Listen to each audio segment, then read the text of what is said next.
পবিত্ৰ শাস্ত্ৰ বাইবেলত লিখা আছে, অৰ্থাৎ ঈশ্বৰে কৈছে যে আজ্ঞাকাৰিতা আত্মবলিদানতকৈ উত্তম। অৰ্থাৎ আমি যদি আজ্ঞাকাৰী হওঁ, ঈশ্বৰৰ আজ্ঞা যি দিছে, ঈশ্বৰে আমাক যিখিনি আজ্ঞা আমাক আনি দিছে, সেই আজ্ঞাখিনি যদি আমি পালন কৰোঁ, তেন্তে সেই তাতকৈ আৰু উত্তম একো হ'ব নোৱাৰে বুলি ঈশ্বৰে কৈছে। আৰু ঈশ্বৰে এইটো কথা কৈছে যে সেইবিলাক মানুহ ঈশ্বৰে কেতিয়াও নিবিচাৰে, যিবিলাক মানুহে ঈশ্বৰৰ আজ্ঞা, এইখন ঈশ্বৰৰ বাণী এইখন কাণেৰে শুনো, এইখন কাণেৰে উলিয়াই দিয়ে। যেনেকৈ নেকি নীতি বচনত লিখা আছে নহয়, এজন মূৰ্খ মানুহ নীতি বচনত তেখেতৰ জীৱনটো ঈশ্বৰৰ কথা একো নুশুনে, ঈশ্বৰৰ বাণী পালন নকৰে, সম্পূৰ্ণৰূপে নিজৰ ইচ্ছামতে জীৱন যাপন কৰে। কৰাৰ পিছত শেষত আহি এনেকুৱা এটা সন্মুখীন হয় যে শেষত গৈ পস্তাবলগীয়া হয় যে মই কি পৰ্যায়ত আছোঁ, বৰ্তমান কি পৰ্যায়ত আছোঁ। ঠিক সেইদৰে এই বাইবেলত যে নীতিবচনত যিটো লিখা আছে, যিটো পদ, সেই পদৰ মতে আজি বাস্তৱ পৃথিৱীটো আমাৰ জীৱনটো তেনেকুৱা।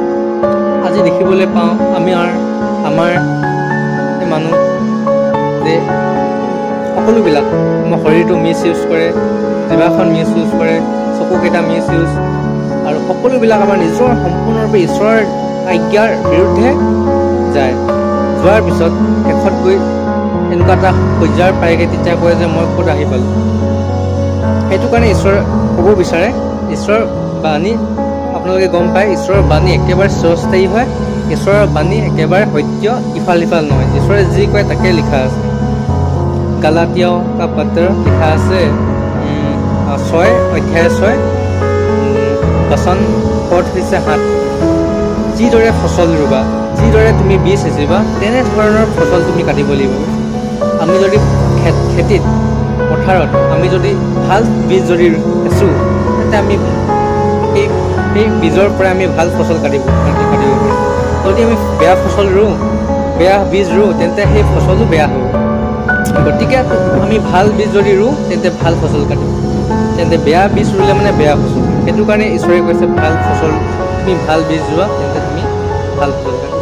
সেইটো কাৰণে বাইবেলত লিখা আছে যে অন্যায় বৰ্তা বিপত্তি লুনেগা, যিমানে অন্যায় কৰিবা সিমানেই বিপত্তি আহিব।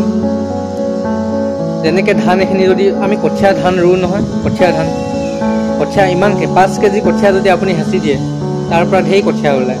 আৰু এই 5 কেজি কঠীয়া আপুনি কমে 4 বিঘা 5 বিঘা ৰুবলৈ পৰা যায়, হয় নাই? ৰোৱাৰ সময়ত অকণমানে থাকে, কিন্তু যেতিয়া নেকি তুমি ধান কাটিবা এগালমান হয়। সেইটো কাৰণে কৈছে অন্যায় বহুত আহে আৰু বিপত্তি লুনেগা। যেতিয়া নেকি ৰোৱাৰ সময়ত কম থাকে, কিন্তু কটাৰ সময়ত বহুত জ্যাদা। ঠিক সেইদৰে পাপৰ ফলো তেনেকুৱা। যেনেকৈ আমি সৰু মৰু যেনেকৈ পাপ কৰোঁ, তাৰ ফলো ডাঙৰ হয়। ঈশ্বৰে আমি যি পাপ কৰোঁ, সেই পাপৰ দণ্ড ঈশ্বৰে নিদিয়ে, এই পাপৰ দণ্ড পাপেহে দিয়ে। ঈশ্বৰে কৈছে মই তোমাক দণ্ডকাৰী নহয়, মই তোমাক দণ্ড নিদিওঁ বুলি কৈছে। তুমি যি ধৰণে কাম কৰিবা, সেই ধৰণে তোমাক দণ্ড দিব। जिसके द्वारा पाप करोगे उसी के द्वारा इंतजाम मिलेगा। Agent of sin become agent of punishment বুলি লিখা আছে। গতিকে ভাল ফচল বা ভাল বীজ ৰুবলৈ আমি চেষ্টা কৰিব লাগে, তেতিয়া আমি ভাল ফচল কাটিব পাৰিম। সকলো পৰিবাৰ যাতে ব্লেছ হৈ যাওক, তাৰ কাৰণে মই প্ৰাৰ্থনা কৰিছোঁ। সকলোৱে ঈশ্বৰৰ শান্তি আৰু অনুগ্ৰহ পাওক, তাকে কামনা কৰিছোঁ।